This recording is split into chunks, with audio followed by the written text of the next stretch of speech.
Hello everybody, you have tuned in to Erekose on Making a Murderer on YouTube. I cover virtually any aspect of making a murderer. I go over the evidence, the documents, the photos.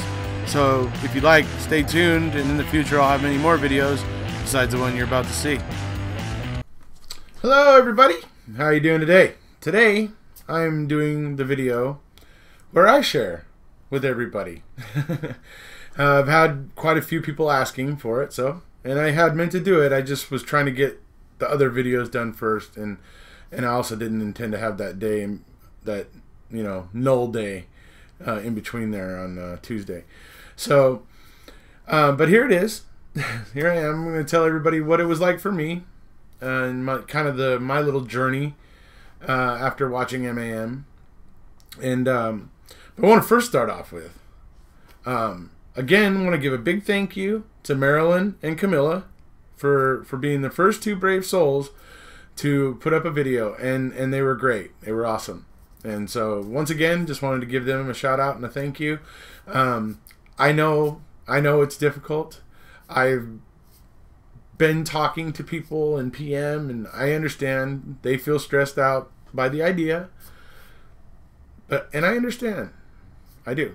But hopefully, what I'm trying to do is give you the tools you need to, number one, make your video incognito, to where the only people that would be able to see it are the people that you share it with. If you watch the video I made yesterday, the video right before this one.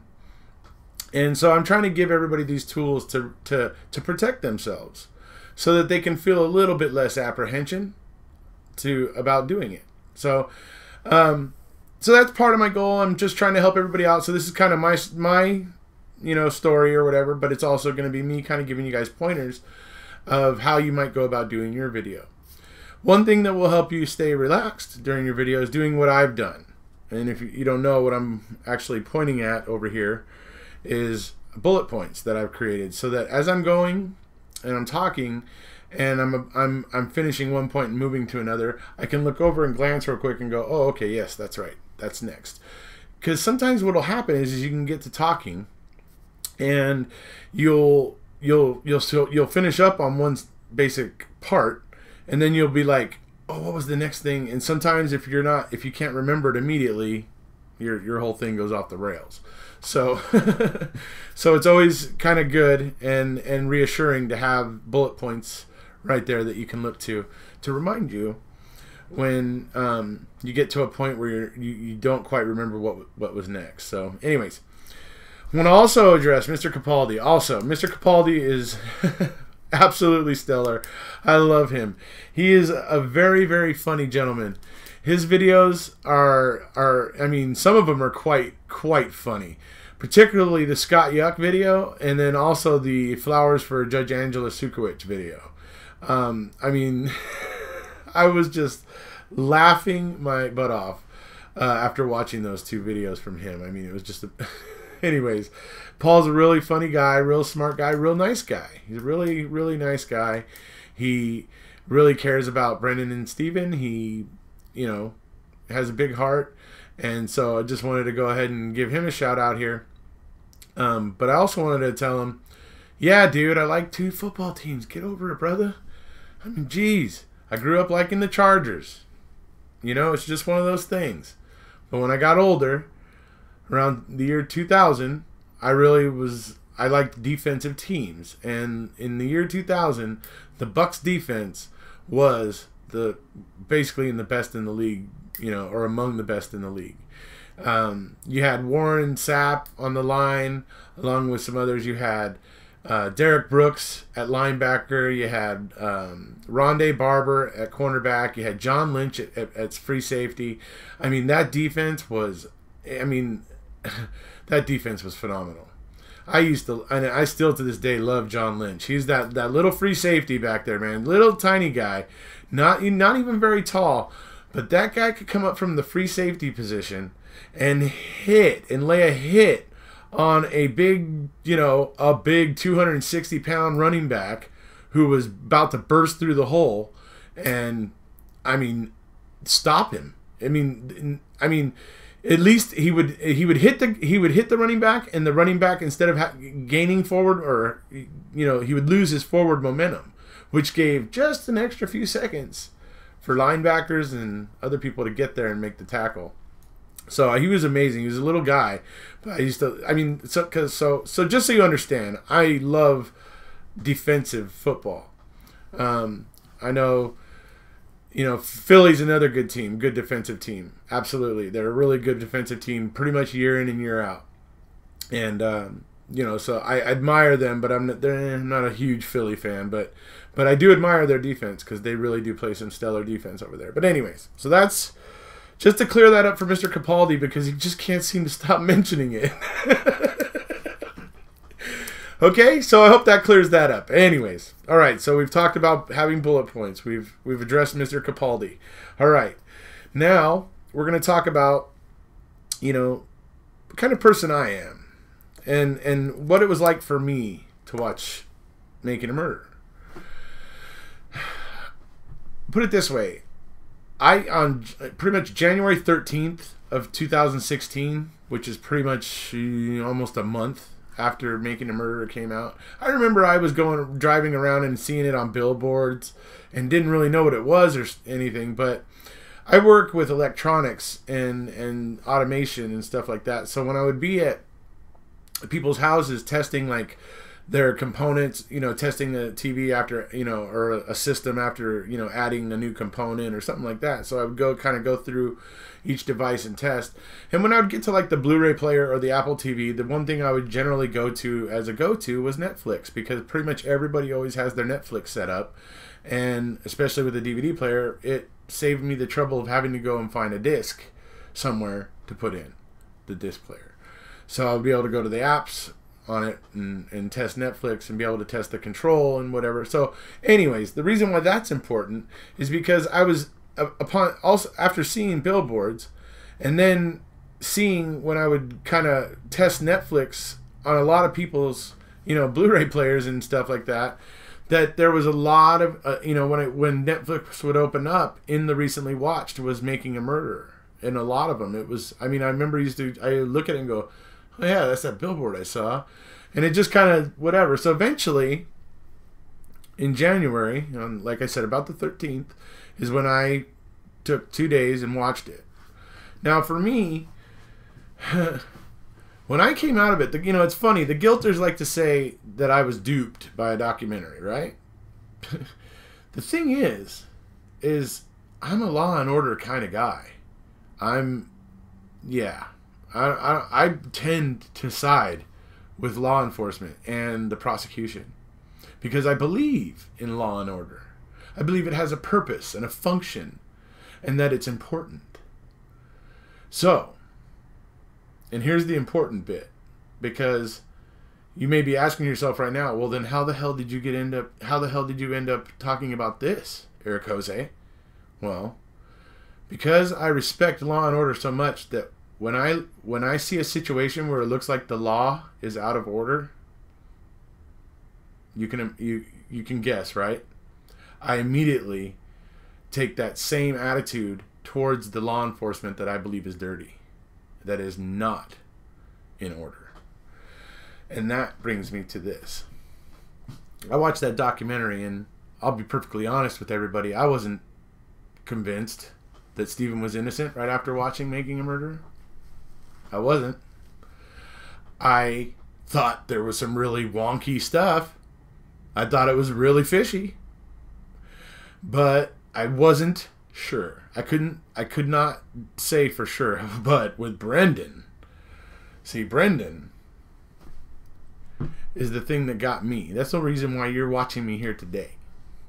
Brendan is what got me in.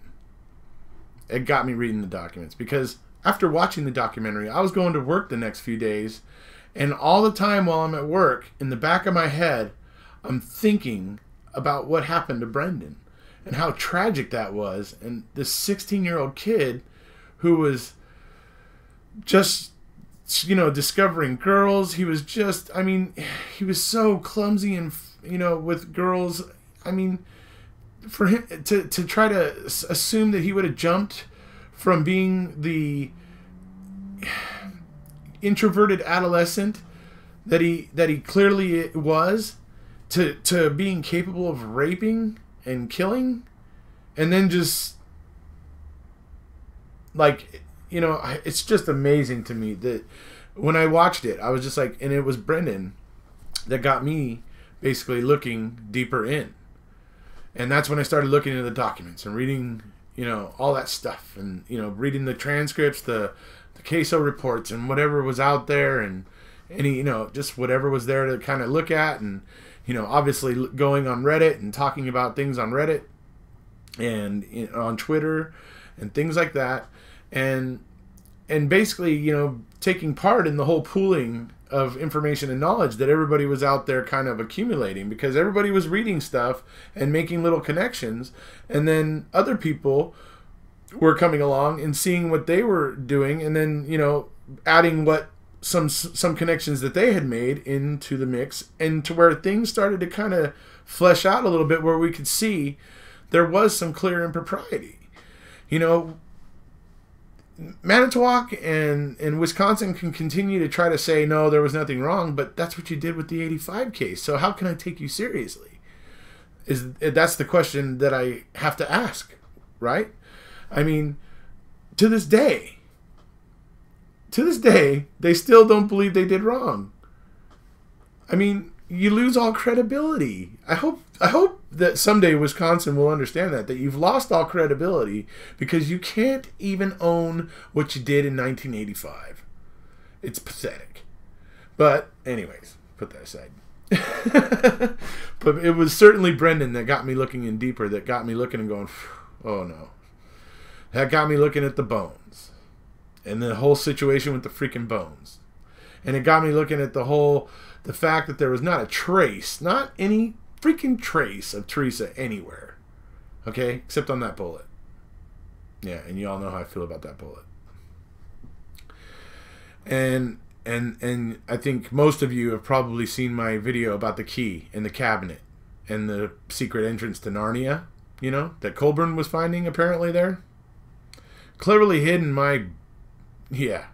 Anyways. So, I mean, we know that the evidence in this case is sketchy and strange and odd, and only appeared when Manitowoc County, you know, sheriffs were around.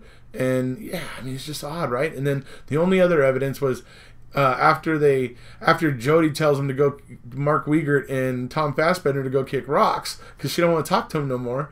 And then they're like desperate and like, oh, I know, we'll go get Brendan. He's highly, you know, we could probably get him to say whatever we want him to say, right? We could work on him. We could get him to incriminate Stephen, right?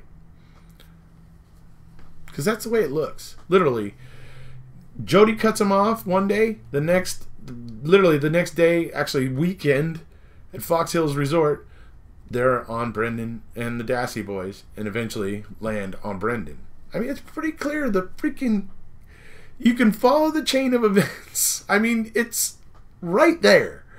So anyways, all these things, I eventually was like, oh yeah, there's something wrong here. I have serious doubts that Stephen did this.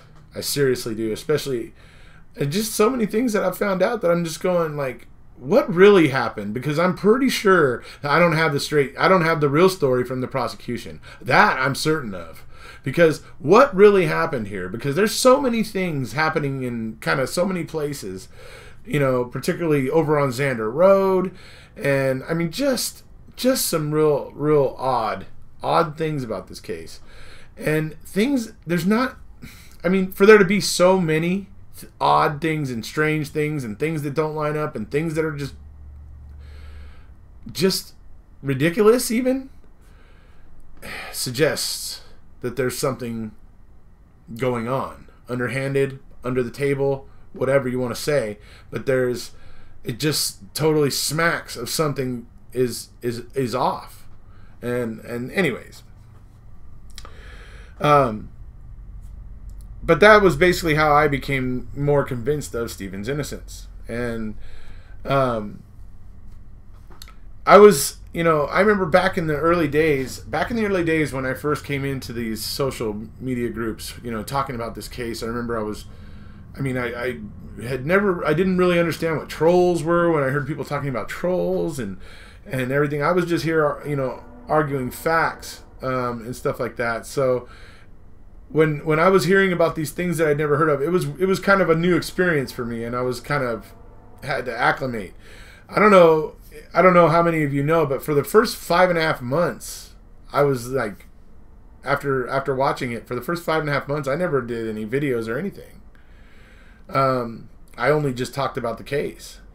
But eventually, I formed a friendship with Johnny Jack Smith. Some of you may know who I'm talking about, Johnny Jack Smith.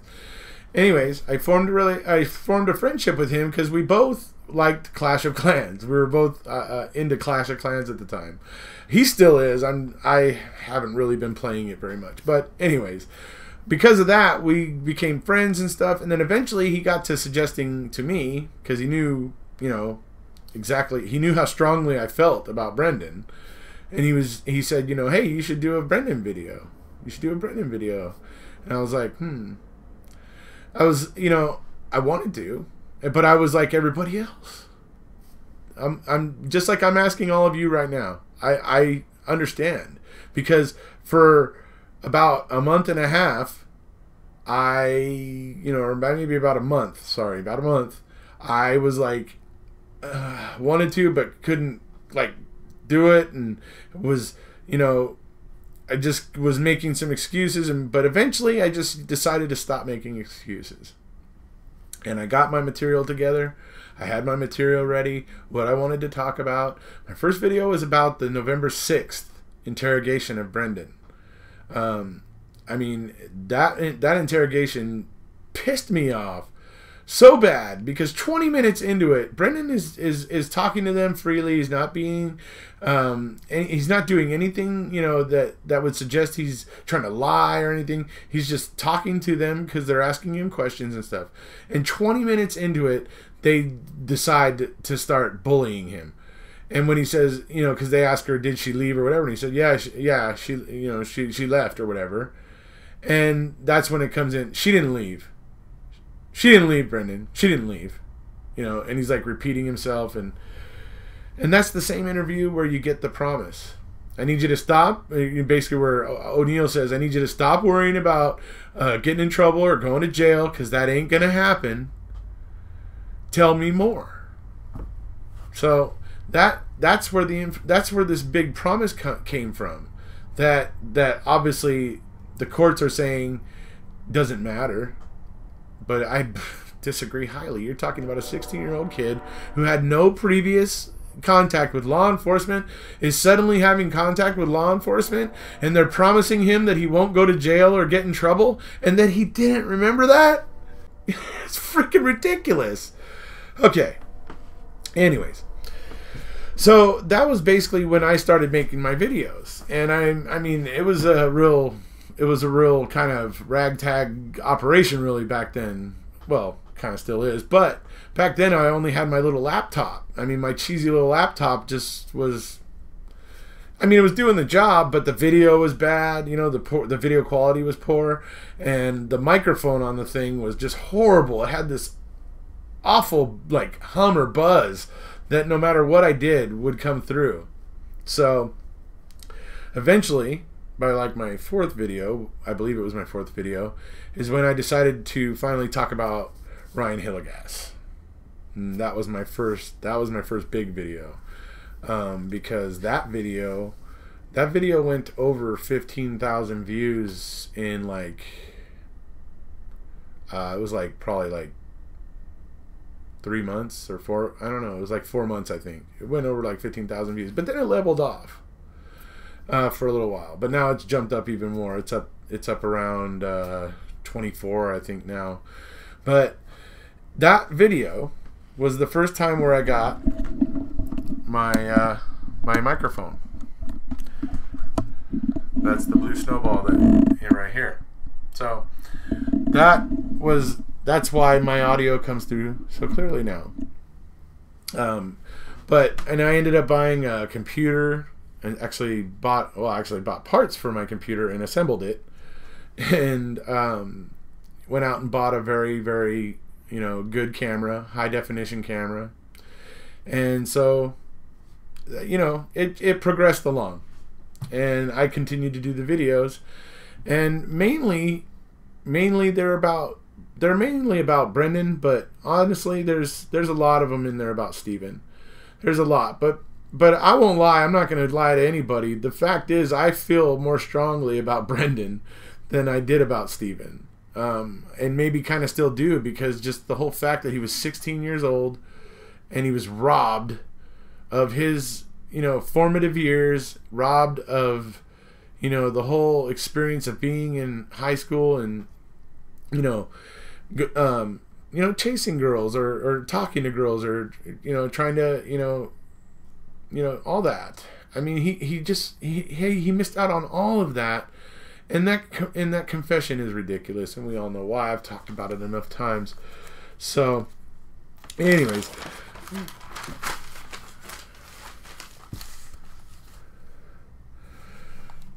so like I was saying earlier, it was like 5.5 months that I didn't ever upload anything or do any videos, like I said.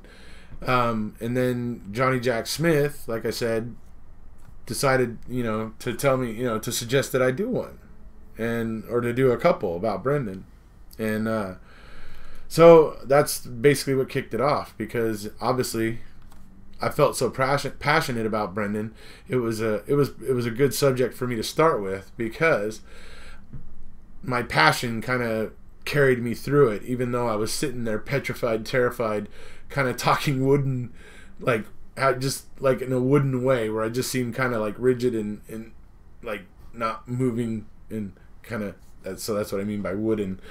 Yeah, totally terrified. But the fact is, I just powered through that, because I knew that what I was trying to do, and what you know, what needed to be said was more important. So I have made so many good friends, a lot of people that I really, really value, that I enjoy having in my life, you know, if it's on social media. But, you know, lots of people that I enjoy very, very much, and I you know, discover more every day, people that I, you know, enjoy. And, you know, basically bringing me to my final topic is, the fact is that I'm right now trying to focus kind of on this little thing that me and Mr. Capaldi are trying to you know, encourage. And I'm trying to focus on it right now, and it's been good for me this week to be able to focus on this, because I am still thinking about that dubious decision, and I have a lot to say about it. But honestly, being able to focus on this with everybody, with you, has been allowing me to sit back and just reflect, instead of, you know, if I was to make a video, you know, yesterday or the day before, or you know before this weekend, like I'm planning to do, it might be too angry. I might, you know, because I want to calm down a bit first, and so that's why this is helping out in that sense. Especially getting to see the couple of videos that have been uploaded so far. I mean, were really great. I mean, it was thoroughly enjoyable. Marilyn and Camilla deserve a big round of applause from everybody. I can imagine you all at your computers right now. Anyways, but I just, yeah, it's been a help to kind of just focus on this, and it's been keeping me from dwelling and festering on that decision, and it's allowing me to collect my thoughts in a rational way, so that when I go ahead and put my video together this weekend, it's going to be like all my videos, respectful, but with bite, you know. So I just wanted to say, everybody, you know, please consider uploading a video. The whole idea is to create a buzz from it. You know, have everybody talking to each other. You know, instead of just it being typed out on social media. You know, I mean, typed out in a comment or a post or whatever, where we can actually see somebody. You know, or even just hear them. Obviously, I know some of you that will upload will obviously, like I suggested in one of my videos, do a still shot of something like one of your pets or some sort of thing like that. But your voice will be able to hear your the way that you speak and the way that you talk about the case, and that is a big part of it. You know, hearing people's genuine feelings about the case and about the people that we've met along the way, and our friends that we've developed and made, and you know, all that stuff, so that we can all sit together and talk about it. Now, I have created a group. You guys, if you've watched the video before this one, I have created a group. I will go ahead and show it to you again right now, and then I'll come back real quick. This is the group where you can go to share your video, and it's a closed group, so you can be fairly certain that it's with fellow supporters and, you know, no unfriendlies. All right, so that's going to wrap it up there, ladies and gentlemen.